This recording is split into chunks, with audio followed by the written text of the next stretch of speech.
అందరికీ నమస్కారం. గురుతత్వం ప్రేక్షకులకు విజ్ఞప్తి. జీ తెలుగు ఓంకారం వీడియోస్ మరియు గురుతత్వం ఛానల్ వీడియోస్తో ఫేక్ యూట్యూబ్ ఛానల్స్ మరియు ఐడీలు క్రియేట్ చేసి మిమ్మల్ని గురూజీ పేరు చెప్పి మోసం చేస్తున్నారు. గురూజీ ఎప్పుడూ ఫోన్ కాల్స్లో జాతకం చెప్పరు. గురూజీని నేరుగా కలవాలి అనుకుంటే బెంగళూరులో ఉన్న ఆయన కార్యాలయానికి వెళ్ళగలరు. మీకు ఆ వివరాలు జీ తెలుగు ఓంకారం కార్యక్రమంలో చూపించబడుతుంది. అదేవిధంగా గురుతత్వం వీడియోస్లో బెంగళూరు ఆఫీస్ ఫోన్ నెంబర్లు ఇవ్వడం జరుగుతుంది. ఇటువంటి మోసాలు జరిగినప్పుడు గురూజీకి కానీ గురుతత్వం ఛానల్కి కానీ జీ తెలుగు కార్యక్రమానికి కానీ ఎలాంటి సంబంధం లేదు అని గుర్తించగలరు. చతుర్దశి ప్రస్తుతం విశేషమైన రోజు గురువారం. ఈ రోజు హోళిక దహనోత్సవం, కామ దహనోత్సవం ఈ రోజు విశేషం.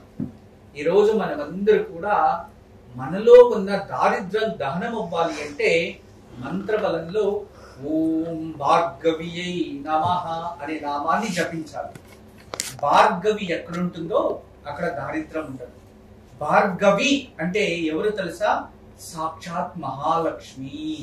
అంటే కలియుగంలో భృంగ మహర్షి కోసం జన్మించిన లక్ష్మీ స్వరూపమే భార్గవి అని అర్థం. భార్గవి భృగ మహర్షి పుత్రికగా లక్ష్మీదేవి జన్మించి ఉంటుంది. ఆవిడికి భార్గవి అని నామధేయం. ఆ నామాన్ని ఎవరైతే కలియుగంలో స్మరిస్తారో వారికి ధనాభివృద్ధి అవుతుంది. ఓం భార్గవియై నమః అనే నామాన్ని జపించాలి. ఈరోజు మనం జపించి, గురువారం కదా, గురు ధనానికి కూడా అధిపతి. అలాగే గురు అనుగ్రహం ఉంటే సర్వదేవతల ఆశీస్సులు కూడా మనపై ఉంటుంది. ఇక ఈ రోజు భార్గవియై నమః అనే నామాన్ని జపించడం వల్ల గురు అనుగ్రహంతో పాటు లక్ష్మీదేవి అనుగ్రహం కూడా పొందవచ్చు. భక్తి శ్రద్ధతో ఓం భార్గవియై నమః అనే నామాన్ని అందరూ జపిద్దాం. ఓం భార్గవియై నమః. ఓం భార్గవియై నమః. ఈ నామం ఎంతో అపరూపం. ఈ నామం ఎంతో అదృష్టం. ఈ నామాన్ని అందరూ జపించండి. ఇక ఈరోజు మంచి మాట. మన జీవితంలోనే ఎప్పుడే కానీ ఎక్కడైనా ఎటువంటి సందర్భంలో అయినా మీరు ఆకలితో ఉన్నప్పుడు ఆహారం కావాలి, ఆకలితో బాధపడుతూ ఉంటారు. ఇప్పుడు ఆహారం దొరికితే చాలు అనే సమయంలో మనము రుచి చూస్తామా? లేదు. ఆ క్షణానికి ఆహారం దొరికితే చాలు అనుకుంటాం. అదే విధానంగానే మీరు చాలా అలసిపోయి చాలా కష్టపడి 2-3 రోజులు నిద్ర లేదు, ఇక నాకు నిద్ర కావాలి అని అనిపిస్తూ ఉంటుంది. ఇక బాగా గాఢమైన నిద్రాదేవి ఆవాహన అవుతూ ఉంటుంది. ఆ సమయంలో నాకు మంచి బెడ్ కావాలి అని ఆలోచిస్తామా? లేదు. ఎక్కడ జాగా దొరికితే అక్కడ పడుకొని అలాగే నిద్రపోతారు. మీరు బస్సులో ఉన్నా నిద్రపోవచ్చు, కార్లో ఉన్నా నిద్రపోవచ్చు, కూర్చున్న చోటే నిద్రపోతారు. అంటే ఈ మాట వెనుక ఉన్న అర్థం గుర్తించుకోండి. ఆకలితో ఉన్నవారు ఎప్పుడు కూడా రుచి చూడరు. అదే విధానంగా నిద్ర కావాలి అనుకునే వారు తలశుద్ధిని కానీ లేదు ఎలా నిద్రించాలి అని నిర్ణయించరు. మన జీవితంలో మనము అంతే. అవసరం వచ్చినప్పుడు అన్నిటినీ సర్దుకోపోతాం. అవసరం తీరిపోయిన వెంటనే అన్ని ఉన్నా బాధపడుతూ ఉంటాం. భార్య రుచిగా చేయలేదు, కడుపు ఇంకా భోజనం ఉంటుంది కదా, ఆవిడ దగ్గర గొడవ పెట్టుకోవడానికి లేదు ఏదో ఒక సాకు చెప్పి కోపం తెచ్చుకోవడానికి మీరు రుచిని వెతుకుతూ ఉంటారు. అదే విధానంగా మనకి నిద్ర రాకపోతే టాబ్లెట్స్ వేసుకొని నిద్రపోవాలని, లేదు ఏదో విధంగా నిద్ర రాకపోతే వేరే అలవాట్లని చేసుకొని నిద్రస్తలేదు అందుకోసం ఇది అని ఒక సాకు చెప్తూ ఉంటారు. అంటే పరిస్థితులు మనిషిని ఎలా మార్చేస్తాయో ఆలోచించండి. అన్ని పరిస్థితులు అందరి జీవితంలో ఒకేలా ఉండవు అనేది ఈ మంచి మాటలు. మన జీవితంలో బతకడానికి కోసం ఆహారం సేవించాలి. అది ఉత్తమమైన ఆరోగ్యవర్ధకమైన ఆహారం సేవించాలి. దయచేసి అర్థం చేసుకోండి. ప్రతి మనిషి ఆరోగ్యవంతంగా జీవించాలంటే ముందుగా మనం సేవించే ఆహారం పవిత్రంగా ఉండాలి. ఏ ఇంట్లో అయితే ఉదయాన్నే లేచి స్నానం చేసి పిల్లలకి కానీ భర్తకి కానీ ఆహారం వండుతూ ఉంటారో ఆ ఇంట్లో అందరూ ఆరోగ్యంగా ఉంటారంట. ఇది మన సనాతన ధర్మ సంప్రదాయం తెలియజేస్తుంది. అంటే శుభ్రంతో ముందుగా మన చేతులు మన శరీరం శుభ్రమయ్యి తదుపరి మనం ఆహారం వండితే మంచి మనసుతో వండుతాం కాబట్టి అదే ప్రసాదంగా మారుతుంది అని మన సంప్రదాయం చెప్పేది. అదే విధానంగానే ఏ ఇంట్లో అయితే ఉదయాన్నే లేచి స్నానం చేసి ఇంట్లో దీపం వెలుగుతూ ఉంటుందో ఆ ఇంట్లో ఆరోగ్యం అభివృద్ధిగా ఉంటుందంట. ఇది సత్యం. ఎందుకు అంటే ఉదయాన్నే అందరూ లేస్తున్నారు, ఆ ఇంట్లో దీపం వెలిగిస్తున్నారు అంటే వాళ్ళలో డిసిప్లిన్ ఉంది.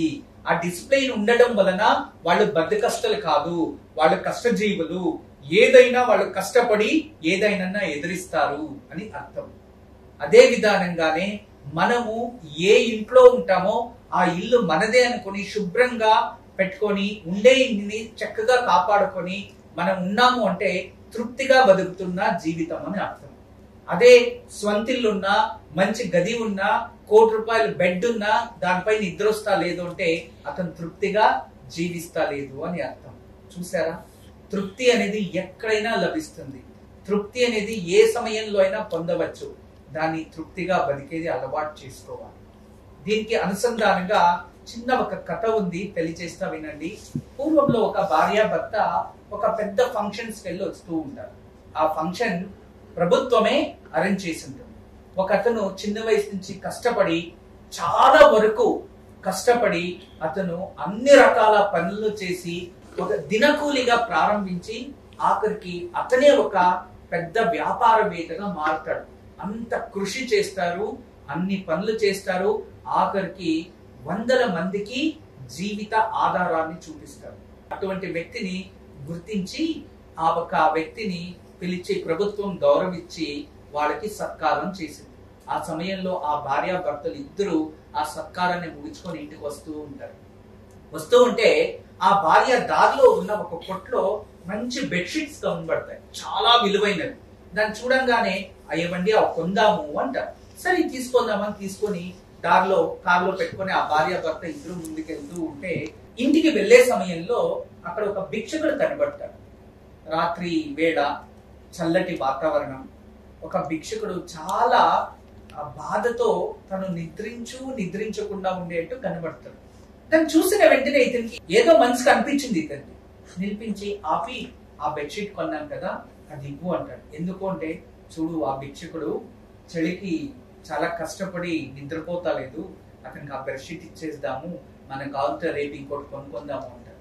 వద్దండి, ఇటువంటి వాళ్ళకి మనం ఇటువంటి విలువైన బెడ్షీట్ ఇస్తే రేపు దీన్ని తీసుకెళ్లి వేరే కొట్లుకో ఎవరికన్నా అమ్మేస్తారు, అమ్మేసి ఆ డబ్బులతో వాళ్ళు తాగేసి పాడు చేస్తారు. వద్దు వద్దు అంటే నేను అతనికి భిక్షం ఇస్తలేదు, సహాయం చేస్తున్నా, ఇవ్వు అని చెప్పి తీసుకెళ్లి అతనికి ఆ బెడ్షీట్ ని కప్పి వచ్చేస్తాడు.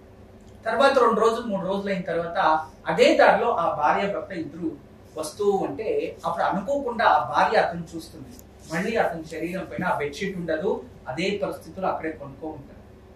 ఏమండి ఆపండి కారు అంటారు. కారు ఆపి కారు దిగండి అంటారు. భర్తని అతని దగ్గర తీసుకెళ్లి నిలబెట్టి ఏమండి మీకు చెడవుతుంది అని చెప్పి మా భర్త మీకు సహాయం చేయాలని మంచి బెడ్షీట్ ఇచ్చారు, ఏం చేశారు అంటే అయ్యో నేనేం చేస్తానమ్మా, నాకన్నా ఎవరైనా పూట భోజనం పెడతారు, నాకు ఇలా రోడ్లో దారిలో ఎవరైనా నాకు బెడ్షీట్ ఇస్తారు, నాకు అలవాటు అయిపోయింది.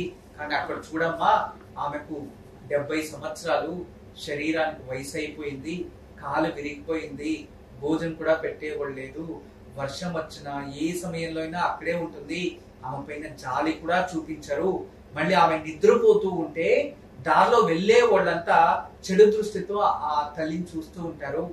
బాధ వేసి బెడ్షీట్ ని తీసుకెళ్లి ఆవిడకి ఇచ్చాను, చూడండి ఆవిడ కప్పుకో ఉంది అని ఆ ఒక భిక్షకుడు తెలియచేస్తాడు. అలా తెలియచేసిన వెంటనే ఆ తల్లికి అర్థమైంది తను ఎక్కడ తప్పు చేశాను, ఏం తప్పు చేశాను.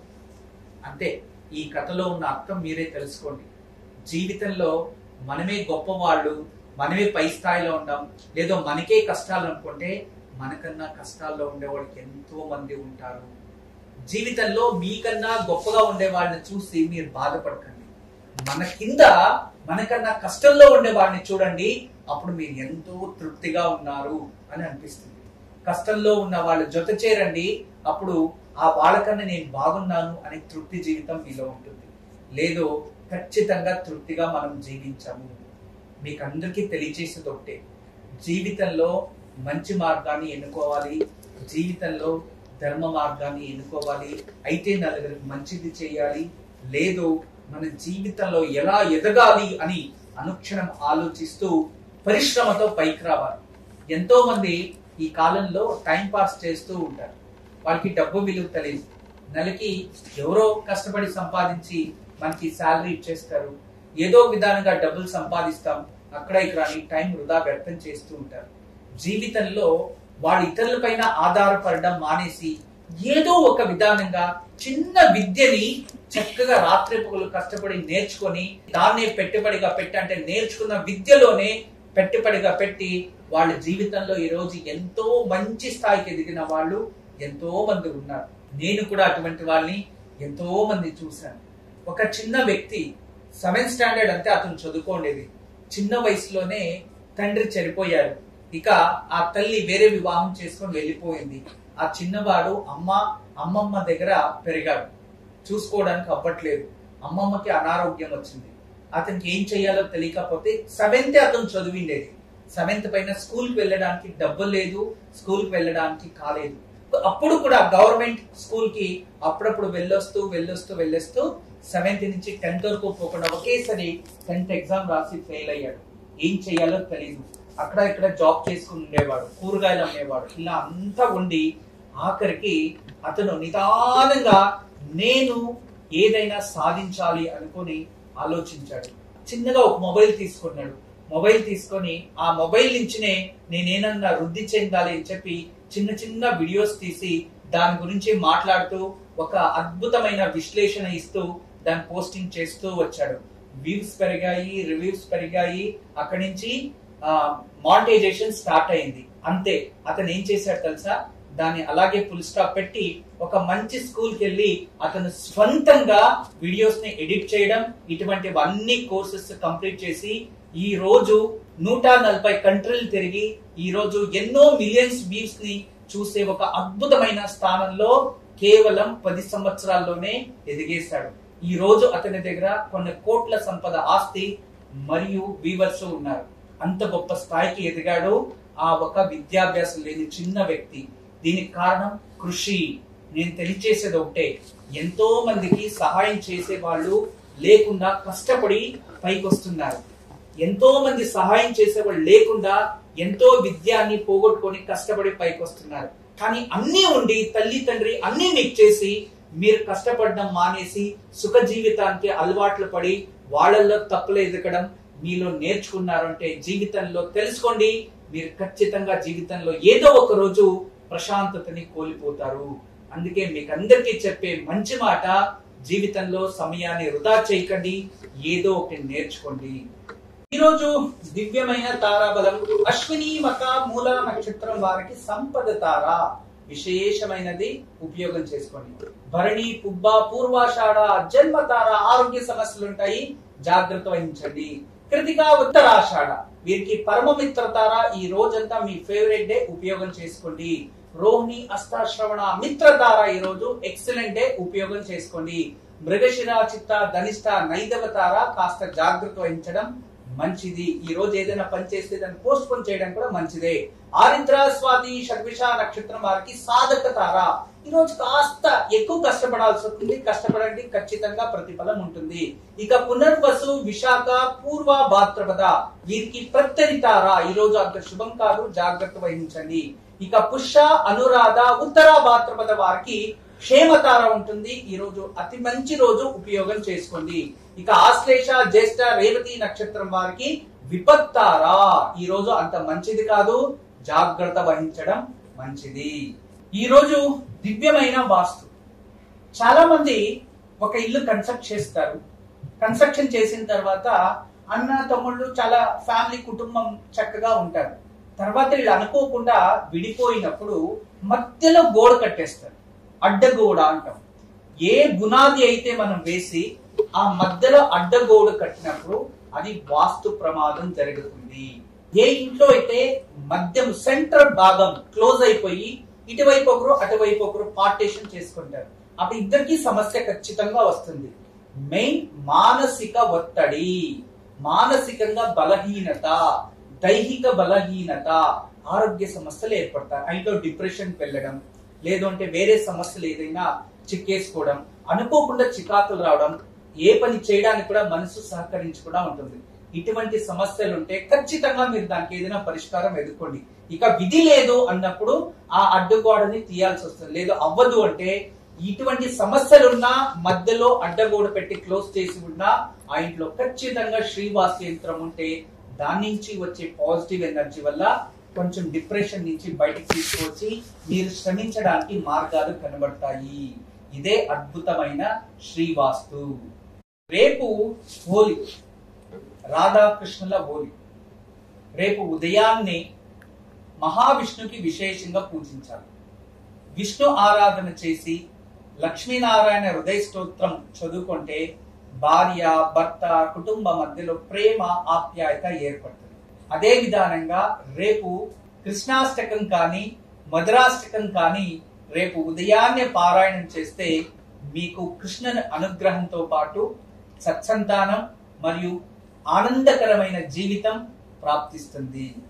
ఈరోజు దివ్యమైన యోగక్షేమం.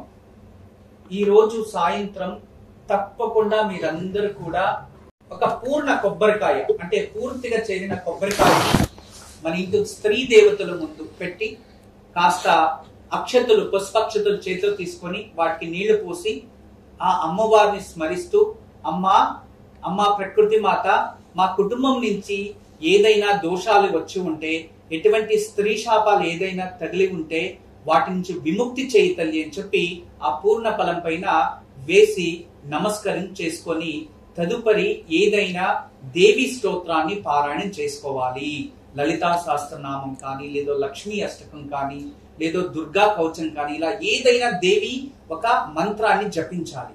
జపించిన తర్వాత రేపు ఆ కొబ్బరికాయని తీసుకెళ్లి నదిలో లేదో బావిలో స్నానం చేసేటప్పుడు ఆ కొబ్బరికాయని చేతిలో పట్టుకొని మునిగేసి, అమ్మ గంగామాత, మా పూర్వీకుల నుంచి లేదో కుటుంబ సభ్యుల నుంచి లేదో తెలిసి తెలియకుండా నేను ఏదైనా వాగ్దోషం చేసి ఉంటే, స్త్రీ శాపాలు తగిలి ఉంటే ఈ శాపాన్ని నేను నీకు వదిలేస్తున్నాను తల్లి, నేను ఈ శాపాన్ని నీకు సమర్పించుకుంటున్నాను, నన్ను క్షమించి నా శాపాన్ని స్వీకరించు తల్లి అని చెప్పి నదిలో వదిలేస్తే ఆ పూర్ణ ఫలం నదిలో ఎలా వెళ్ళిపోతుందో, మీకు తెలిసి తెలియకుండా ఏదైనా మొక్కులు మొక్కి వాగ్దోషం తగిలి ఉండి ఆ మొక్కులు తీర్చకుండా వాగ్దోషం ఉంటే అది వెళ్ళిపోతుంది.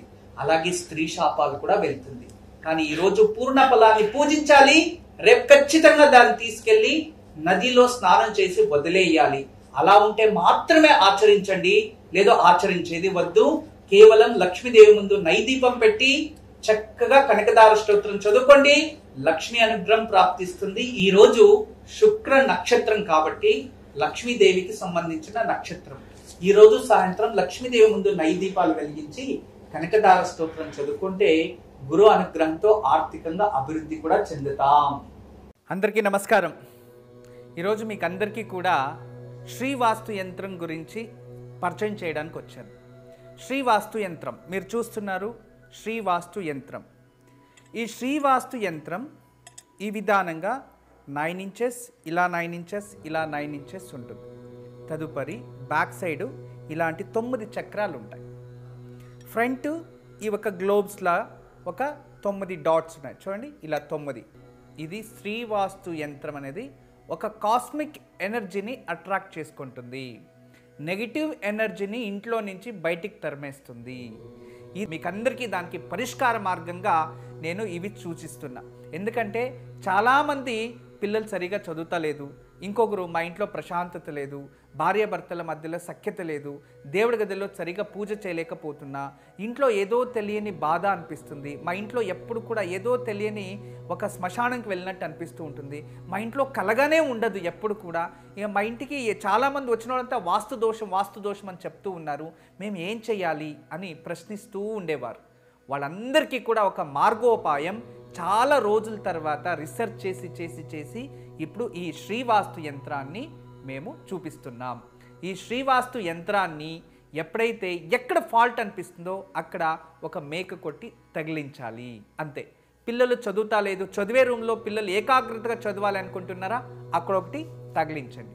మీరు నిద్రించే ఒక రూమ్లో మాకు సరిగా నిద్ర వస్తా లేదు, పడుకుంటే చెడు కళలు వస్తున్నాయి, నిద్రించే గదిలో ప్రశాంతత లేదు అనిపిస్తుంది, అక్కడ ఒకటి తగిలించండి.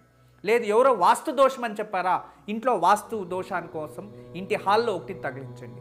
లేదా పూజ గదిలో ఏదో ప్రశాంతత లేదు, సరిగ్గా ఏకాగ్రత లేదు, మెడిటేషన్ చేయలేకపోతున్నా అంటే పూజ గదిలో ఒక మేక కొట్టి అక్కడ ఒకటి తగిలించండి. ఎక్కడైతే ఇంట్లో వాస్తు దోషం ఉంది అని ఎవరైనా చెప్తారో ఆ ప్రదేశంలో ఆ ప్లేస్లో జస్ట్ ఒక మేకు కొట్టి దాన్ని తగిలించండి, ఆ వాస్తు దోషం అక్కడి నుంచి వెళ్ళిపోతుంది.